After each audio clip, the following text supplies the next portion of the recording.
प्रभु का धन्यवाद करती हूँ इस सुंदर समय के लिए, उसकी संगति के लिए, उसकी करुणा और दया के लिए, हर एक आशीष और बरकत के लिए जो उसने हम पर दी है। और हम धरती पर जिंदा हैं और उसने हमें संभाला हुआ है। और आप भी इन बातों को लगातार सुन रहे हैं और अपना कीमती वक्त परमेश्वर के वचनों को सुनने में लगा रहे हैं। और परमेश्वर आपको संभाले हुए है। और प्रभु यीशु मसीह के वसीले से मांगती हूँ, आमीन। आज हम बात करेंगे याकूब और उसके 12 बेटे और यूसुफ के सपने के बारे में, कि किस तरह से यूसुफ को, जो उनका छोटा बेटा था, परमेश्वर ने दर्शन दिया और एक सपना दिखाया और वो आकर अपने पिता को बताता है। और ये सब बातें आप उत्पत्ति के 25 अध्याय से 29 तक पढ़िए। काफ़ी चैप्टर हैं जिनको आपको पढ़ना पड़ेगा और अपने कीमती वक्त इसमें गुजारने होंगे, तो आप समझ सकते हैं। और याकूब का छोटा बेटा यूसुफ अपने पिता को बताता है कि पिता, आज मैंने एक बड़ा सपना देखा है।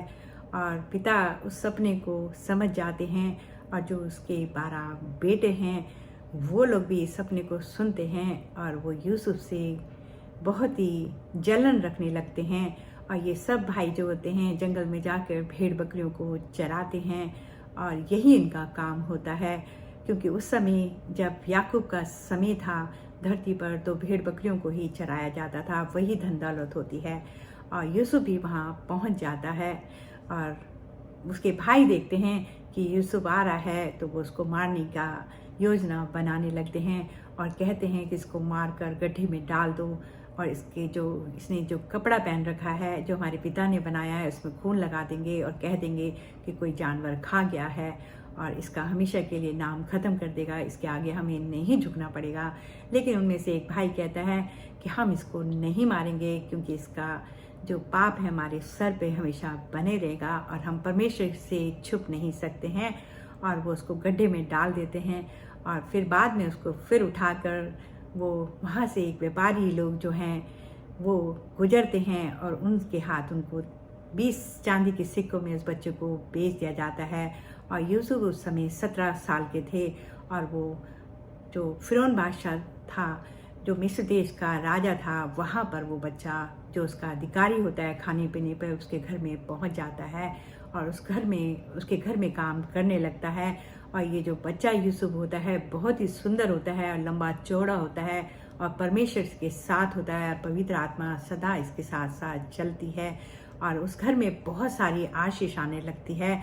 और जो अधिकारी होता है फिरौन बादशाह का, वो ये बात समझ जाता है कि ये बच्चा जो है भगवान का दिया हुआ है और इसके साथ बहुत सारी आशीष हैं। और वो सारा अधिकार अपने घर का उसको दे देते हैं कि जो तेरी मर्जी हो वो पूरा करना। लेकिन जो अधिकारी होता है फिरौन बादशाह का, वो उसकी जो पत्नी होती है उसकी नज़र इस बच्चे पर गलत जाती है, वो उसके साथ गलत काम करना चाहती है।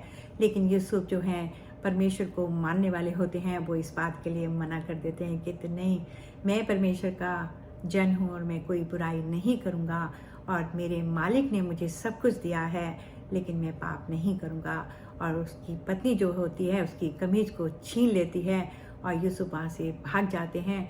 और जब उसका पति वापस आता है तो वो रोज़ ज़ोर ज़ोर से चिल्लाने लगती है, कहती है कि उसने मेरे साथ गलत काम करने की कोशिश करी है। और ये उस अधिकारी जो फिरौन बादशाह का होता है उसको पसंद नहीं आता है और वो यूसुफ को पकड़कर फिरौन बादशाह की जो जेल होती है वहाँ पर उसको डाल देते हैं और वो यूसुफ बच्चा वहाँ चला जाता है। और वहाँ भी जो वहाँ का जो थानेदार होता है वो यूसुफ को बहुत पसंद करता है, क्योंकि यूसुफ बहुत ईमानदार है और वहाँ पर भी उसको वो अधिकारी बना देता है और वहाँ पर वो लोगों के सपनों का भी अर्थ बताता है। और एक दिन फिरौन बादशाह एक ऐसा भयानक सपना देखते हैं जिसको देखकर वो डर जाते हैं और अपने जितने भी उनके राज्य में पंडित होते हैं उनको बुलाते हैं और कहते हैं कि इन सपनों का अर्थ हमें बताओ। लेकिन कोई भी उसका सपनों का अर्थ नहीं बताता है। फिर वहाँ के लोग यूसुफ का नाम बताते हैं और यूसुफ को राजा के सामने लाया जाता है और राजा उसको अपना सपने का अर्थ बताते हैं। और यूसुफ के पास परमेश्वर का पवित्र आत्मा है और वो उस भेद को यूसुफ को प्रकट करती है और यूसुफ राजा को प्रकट करते हैं। और राजा जो है अपनी अंगूठी यूसुफ को पहना देता है और कहता है, आज से तू मेरे राज्य का अधिकारी होगा खाने पीने की चीज़ों पर, और जो लोग भी तुझसे लोग आएंगे और तुझसे ये चीज़ें मांगेंगे वो तुझे दंडवत करेंगे, और मैं कभी तेरे बीच में नहीं आऊँगा और तू मेरे सम्मुख काम करेगा। और यूसुफ जो है राजा के सम्मुख काम करने लगता है, और राजा के सपने के अनुसार 7 साल में इतनी फसलें होती हैं कि यूसुफ उसके अंदर गोदामों में भर देता है, और बहुत सारे गोदाम बनाए जाते हैं और फसलों से उनको भर दिया जाता है। और जैसे ही 7 साल पूरे होते हैं तो वहाँ पर एक भारी अकाल पड़ता है पूरे संसार में। और ये बात आप इतिहास से जान सकते हैं कि याकूब के समय जब यूसुफ वहाँ पर अधिकारी था तो बहुत बड़ा अकाल पड़ा था। और यूसुफ जो है जब अकाल पड़ना शुरू होता है बहुत भयानक हो जाता है, और कहीं पर भी अनाज नहीं होता है। और यूसुफ के पास बहुत अनाज होता है, और वो उसको अनाज को बेचने का काम करता है, और दूर दूर से लोग आते हैं अनाज को लेकर जाते हैं। इस तरह से अपनी जानें बचाई जाती हैं। और जब याकूब को पता चलता है, जो उसका पिता है, कि मिस्र देश में बहुत अनाज है, तो वो अपने 10 बेटों को बोलता है, जाओ और रुपया और पैसा लेकर जाओ और मिस्र देश से हमारे लिए अनाज लेकर आओ ताकि हम सब बच सकें। और उसके 10 बेटे जाते हैं और यूसुफ के सामने जाकर उसको दंडवत करते हैं, लेकिन यूसुफ को वो नहीं पहचानते हैं। लेकिन यूसुफ उनको पहचान जाता है कि मेरे भाई हैं, और वो कहता है, क्या तुम मिस्र देश का भेद लेने आए हो? तो वो कहते हैं, नहीं, हम लोग भेद लेने नहीं आए हैं, हम बहुत सीधे साधे मनुष्य हैं, और हमारा एक पिता है, अभी तक वो जिंदा है, और एक भाई मारा गया है, और एक और भाई है जो घर पर है, पिता ने रखा है, और हम लोग सिर्फ अनाज लेने आए हैं। और यूसुफ अपने अधिकारियों को आदेश देता है कि इनके जो बोरे लाए हैं भर दो, और जितना भी रुपया पैसा है उसमें डाल दिया जाए। और वो चले जाते हैं, और वहाँ जाकर जब वो बोरे खोलते हैं अपने पिता के पास, याकूब के पास, तो बोरों में से वो पैसा भी निकल जाता है। और इसको देखकर वो सब डर जाते हैं, और भाई कहते हैं कि पिता, उसने कहा है अगली बार आओ तो छोटे वाले भाई को जो बिन्यामीन है उसको भी लेकर जाना है, नहीं तो वो हमें जेल में डाल देगा और अनाज नहीं देगा। और यूसुफ जो है बहुत चिंता करने लगते हैं, लेकिन अनाज हमेशा की तरह ख़त्म हो जाता है। और फिर वो अपने बेटों से कहते हैं, जाओ और फिर जाकर अनाज लाओ ताकि हम बच सकें, और जो पहले वाला रुपया भी है उसको भी ले जाओ, और छोटे बेटे को भी ले जाओ, इसके ऊपर खुदा का हाथ रहेगा और ये सही सलामत वहाँ पर जाएगा और वापस वो लाएगा। और वो चल देते हैं, और फिर दोबारा से 11 भाई यूसुफ को दंडवत करते हैं। और यूसुफ जो उनको पहचान लेता है अपने भाई को, और जाके कमरे में जोर जोर से रोने लगता है, और सारे जो फिरौन बादशाह के अधिकारी होते हैं वो सुनते हैं, और ये बात राजा तक भी पहुंच जाती है।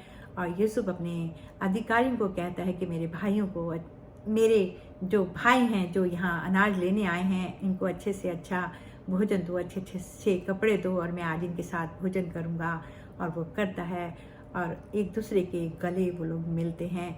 और यूसुफ की बात राजा तक जाती है। राजा फिरौन यूसुफ को कहते हैं, मेरे पास आ। और वो फिरौन बादशाह यूसुफ को कहता है, ये तेरे परिवार वाले हैं, और जब तक ये अकाल है तब तक तू इनका सारा जिम्मेदारी अपने ऊपर उठा, और सबको यहाँ पर बुला ले, और अच्छी से अच्छी जो जगह है मेरे देश में उनको दे, और अच्छे से अच्छे खाने का सारा इंतजाम तू कर, और ये तेरे द्वारा होगा।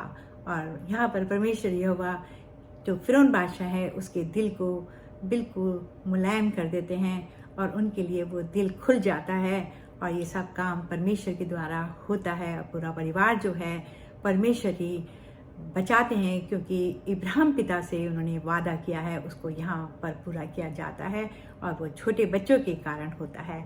और यूसुफ अपने भाई से कहता है, तुम लोग कोई मन में शिकवा मत रखो, ना ही मेरी तरफ से कोई शिकायत है, ये सब परमेश्वर का इंतजाम था। सब जब ये सब हुआ है, और परमेश्वर ने दर्शन में मुझे दिखा दिया था, और तुम जाओ और मेरे पिता को भी लेकर आओ, और सारे भेड़ बकरी और जितने भी लोग हैं सबको लेकर आओ, और उनको बैलगाड़ियाँ और अनाज भी दिया जाता है। सब जाते हैं, और जब पिता याकूब को पता चलता है कि मेरा बेटा यूसुफ जिंदा है, तो वो फूले समाये नहीं होते और बहुत खुश होते हैं, और बेटे से मिलने के लिए मिस्र देश में आते हैं। और सबको वहाँ पर याकूब जो है अपने बच्चों को लेकर आता है, और यूसुफ उनकी देखभाल करता है, और यूसुफ के द्वारा वो पूरा परिवार परमेश्वर यहोवा बचाते हैं। और अकाल का समय जब गुजर जाता है तो वो सब लोग वापस कनान देश पहुंच जाते हैं।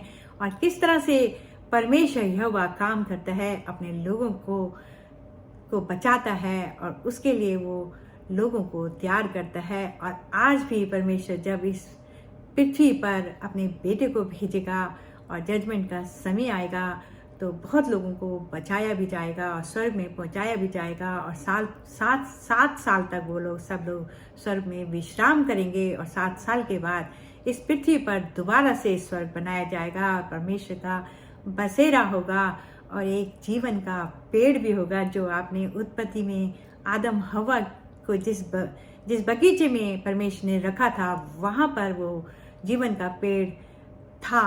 और अब वो कहाँ है ये तो हम नहीं जानते।